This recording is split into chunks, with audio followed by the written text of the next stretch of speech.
Hi guys, good evening and thank you for watching Buhay sa Dubai TV. At ngayon guys, pupunta po tayo sa Ihawan Restaurant dito po sa Horlands area, kung saan po ibababa po kayo ng Abu Bakr Metro Station Green Line. Then mag-exit kayo sa Horlands exit. Pangatlong maliit na kanto, makikita nyo na po ang Ihawan Restaurant.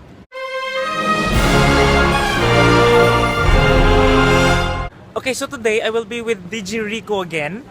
Tapos susubukan po namin ang kanilang pinagmamalaki na special na sabaw ngayong taglamig dito sa Dubai. Kaya sama kayo sa amin ngayon guys. Pasok tayo sa loob. Push. Hello po. Good evening. Daming tao. Good evening. Ang ingay ko. Magandang division. Okay guys, so we will start ngayon sa kanilang libre po ito kuya, di ba po? Libreng sopas nila, papaitan. Okay. Okay ate, isa po akong, isang milk. Joke lang. Okay, titikman na natin ang kanilang papaitan guys. Masarap daw, sabi ni Kuya Rico.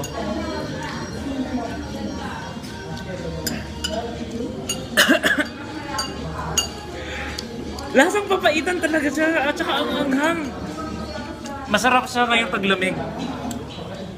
Nasarap nga kuya. I agree. Masarap. Okay, so first item natin guys sa table is meron po silang grilled chicken dito na kalahati. Okay, kalahating chicken. Kaya ko yan. Kaya niyo po? Oo, Okay. kaya mo. Di ba sabi mo sa akin kung Pero kuya, kanina gusto mo sa akin 20 chicken. Tapos ako kakain. So ito po, sorry wala kaming party dito, kay Kuya Rico lahat to. So hanggang hipo-hipo lang po kami, tsaka picture-picture. Pero chicken pa lang. Okay. Wow, buhay na buhay. Ito talagang binalikan namin dito. Barbecue talaga. Okay, and of course, one of the reason kung bakit bumabalik-balik talaga ako sa Ihawan is because of their spring chicken na kahit winter na dito sa Dubai, talagang masarap siyang kainin. Kuya, para siyang, alam mo, chicken sa Max Restaurant. Ganun na Pero ganun yung... improvise. Iya. Kaya ito ay highly recommend po sa inyo na i-try nyo yan. Plus yung kanilang barbecue. And okay, so ito talaga yung main reason guys kaya na nandito sa Ihawan ngayon. Pangontra natin sa lamig dito sa Dubai. Kailangan natin magsabaw. Okay, matitikman natin ngayon kung anong difference kasi halos lahat ng Filipino restaurant yun nag-aalo kasi sila ng ng mga may sabaw. Trip sa tayo lang naman dito. Tayo lang naman to. Titikman ko po gamit ng Mainit sandok. siya, dandahan. Sige. Okay, common mistake ng mga Filipino restaurant kasi pagdating sa mga bulalo, masyadong mabetchen. Pero sana dito hindi. Mabetchen. Joke lang. Uy, okay. Iba ang lasa. Asin lang, walang bitchin. Lasa siyang patis. Yun yung tamang lasa ng bulalo. Kailangan lasang patis at saka lasang sibuyas lang siya dapat. Nice! Nice, Ate Adeline! So guys, I recommend, okay? I recommend po ang bulalo nila dito. Ate Adeline, question po, magkano po yung bulalo nyo? Ganito kalaki. 30, good for one person, di ba Kuya Rico? Joke lang. Pag si Kuya Rico, good for one person. Ako, diet ako no? Okay, diet siya. Sinisira ni Madam ang diet ko eh. Ano to, special order or special offer? Ganyan talaga ang namin, di ba? Itong camera ni Bosada nila.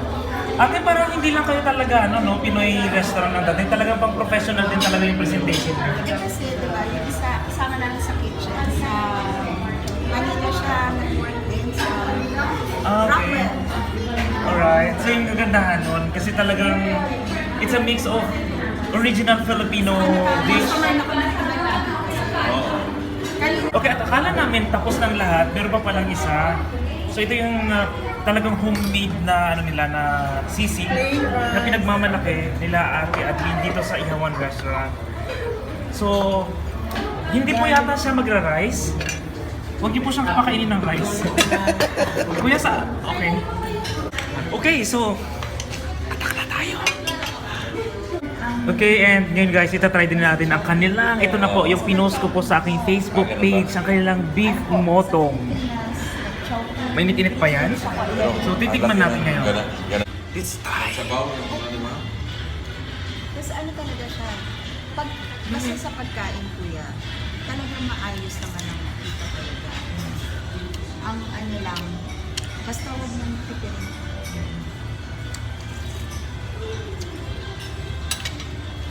Ang naalala ko sa meat niya, nasa siyang ano, ito yung...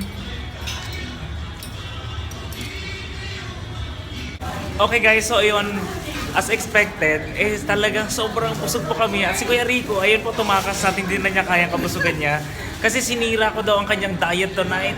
So, ate, would you like to invite pa po yung mga kabayan natin na malapit po dito na dumalaw sa restaurant niyo?